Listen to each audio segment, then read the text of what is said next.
আজ অতি সংক্ষেপে মেষ রাশির অশ্বিনী নক্ষত্রের মার্চ মাসের রাশিফল বলবো। আলোচ্য বিষয়ের মধ্যে প্রথম আছে স্বাস্থ্য রোগ ব্যাধি নিয়ে আলোচনা। 13ই ফেব্রুয়ারি হতে 2025-এ 13ই ফেব্রুয়ারি থেকেই রবি শনির অবস্থানের কারণে নানা রকম সমস্যা তৈরি হবে। আমি দেখতে পাচ্ছি যে রোগ ব্যাধিতে আক্রান্তের সংখ্যা বাড়বে, প্রেশার উঠানামা করবে, পিতা পুত্রের মধ্যে দূরত্ব বাড়বে, হার্ট অ্যাটাকে আক্রান্তের সংখ্যা বাড়বে, জ্বর তীব্র আকার ধারণ করবে, এরপরে হাড় সংক্রান্ত সমস্যা বৃদ্ধি পাবে, ধর্মীয় বাড়াবাড়ি বৃদ্ধি পাবে, যৌনাচার ও উচ্ছৃঙ্খলা বাড়বে, নির্বুদ্ধিতা বাড়বে, স্নায়বিক বেদনা বাড়বে, সুনামহানি সৃষ্টি হবে এবং দুর্ঘটনা বৃদ্ধি পাবে।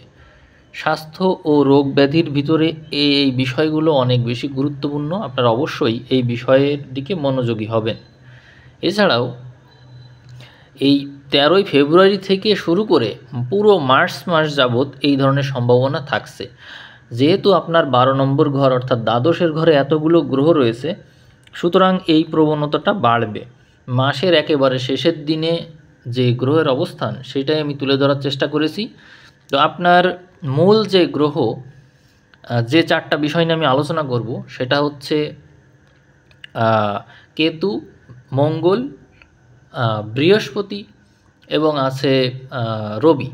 এইগুলো আপনার জন্য প্রধান গ্রহ, এই জন্য এদের সাইনটা আমি এই ছকের মাঝখানে রেখেছি। তো কেতুর কী অবস্থা আমি প্রথমেই দেখে নিই।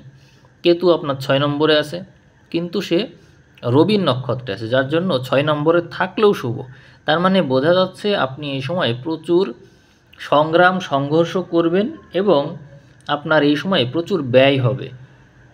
আপনি ঘোরাঘুরির মাধ্যমে কাটাতে পারেন, প্রচুর ব্যয় করতে পারেন। আবার এই সম্ভাবনাও রয়েছে যে রোগ ব্যাধির জন্য আপনার প্রচুর ব্যয় করতে হবে, সেটা আপনারই হোক বা আপনার কোনো আত্মীয়ের হোক, কিন্তু আপনার ব্যয় হবে। এছাড়াও আপনার যারা চাকরির জন্য পড়াশোনা করতে যাচ্ছেন তারা যদি লেগে থাকেন, একটানা লেগে থাকেন, তাহলে চাকরি ভাগ্যটা ভালো, কিন্তু পরিশ্রমের ভাগ্য কিন্তু রয়েছে, আপনার পরিশ্রম করাই লাগবে। এদিকে মঙ্গলের কথা যদি বলি, মঙ্গল 3 নম্বর ঘরে আছে, কিন্তু বৃহস্পতির নক্ষত্রে আছে, যার কারণে মঙ্গল আপনাকে প্রচুর শক্তি দেবে, পরিশ্রম করার শক্তি।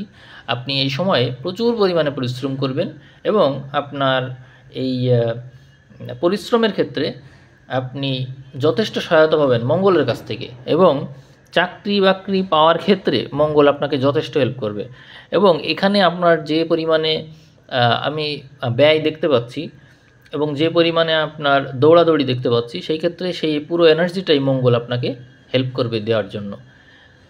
এছাড়াও বৃহস্পতির অবস্থান রয়েছে আপনার সম্পদের ঘরে, তার কারণে বৃহস্পতি যেহেতু দ্বাদশ ঘরের অধিপতি হয়েও আপনার 2 নম্বর ঘরে এবং 2 নম্বর ঘরের অধিপতি দ্বাদশে আছে, তার মানে বোঝা যাচ্ছে আপনি এই সময়ে প্রচুর পরিমাণে ব্যয় করবেন। অর্থাৎ আপনার যে পার্থিব সম্পদ আছে সেই সম্পদ ব্যয় করবেন। আপনি ধর্মকার্য হতে পারে, দান করতে পারেন, কাউকে ধার দিতে পারেন, কিন্তু আপনার ব্যয় হবে, যে কোনোভাবে এই সম্পদ ব্যয় হবে, কিন্তু এর মাধ্যমে আপনার পূর্ণ লাভ হবে, আপনার জ্ঞান লাভ হবে এবং ভবিষ্যতে সেই জ্ঞান আপনার কাজে লাগবে। এমনকি আপনি ইনভেস্টও করতে পারেন, কিন্তু অর্থ সম্পদ আপনার কাছে যথেষ্ট থাকবে না, সেটা যথেষ্ট ব্যয় হবে। তবে সেই সম্পদে সমৃদ্ধি অবশ্যই থাকবে, কারণ এইটা বৃহস্পতির অবস্থানের কারণে এটা সম্ভব হচ্ছে। এবং বৃহস্পতি যেহেতু চন্দ্রের নক্ষত্রে আছে, চন্দ্র শুভ, আপনার জন্য অত্যন্ত রাজ্যকারী গ্রহ, সুতরাং আপনার সম্পদ যতই ব্যয় হোক, কোনো না কোনোভাবে আবার আপনার কাছে সম্পদ চলে আসবে, এই সম্পদ আপনার শেষ হবে না। এরপরে কথা বলবো রবির অবস্থান নিয়ে। রবি আপনার জন্য রাজ্যকারী গ্রহ, আছে 11 নম্বর ঘরে একাদশে থাকার কারণে এই সময়ে আপনি সংগ্রাম সংঘর্ষের মাধ্যমে প্রচুর অর্থ আয় করবেন। যারা এডিটিংয়ের কাজ করেন বা অনলাইন ভিত্তিক কাজ করেন তাদের আয়ের পরিমাণটা বেশি। তবে আয়ের ক্ষেত্রে আপনারা যে পরিমাণে আয় করবেন সেই আয় বেশিক্ষণ স্থায়ী হবে না, সেই আয় প্রচুর মানে খুব তাড়াতাড়ি সেই আয়টা ব্যয় হয়ে যাবে। আর আপনার যদি এখানে সম্পদের কথা বলি, সম্পদ আপনি কিছু কিছু সম্পদ ধরে রাখতে পারবেন এবং অধিকাংশ সম্পদ আপনার ব্যয় হবে। চাকরির ক্ষেত্রে আমি বলেছি যে আপনারা যদি এক টানা লেগে থাকতে পারেন তাহলে আপনারা সফল হবেন এখান থেকে। আর ব্যবসা ভাগ্যের ক্ষেত্রে যারা বৈদেশিক বাণিজ্যের সাথে সংশ্লিষ্ট আছেন তারা লাভবান হবেন, বাকিরা ক্ষতিগ্রস্ত হবেন, এমনই আমার মনে হচ্ছে।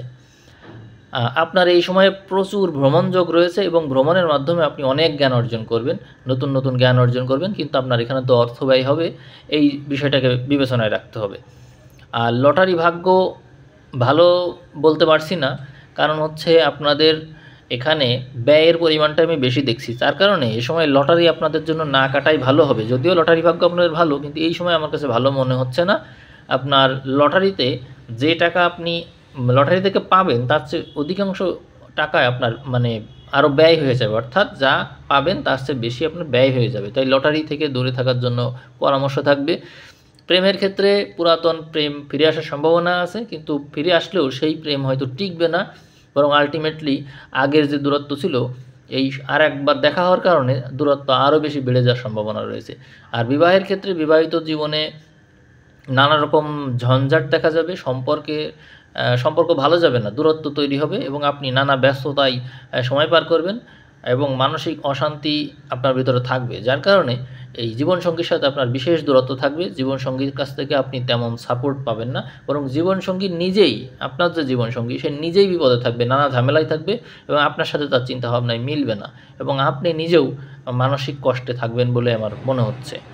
তো আমি ভিডিও আর বেশি বড় করছি না, আজ এ পর্যন্তই রাখবো। যদি আপনাদের বিশেষ কিছু জানার থাকে তাহলে কমেন্ট করলে আমি সামনের পর্বে এই বিষয়ে নতুন বিষয় যুক্ত করে দেবো এখানে। তো ঠিক আছে, ভালো থাকবেন, ধন্যবাদ।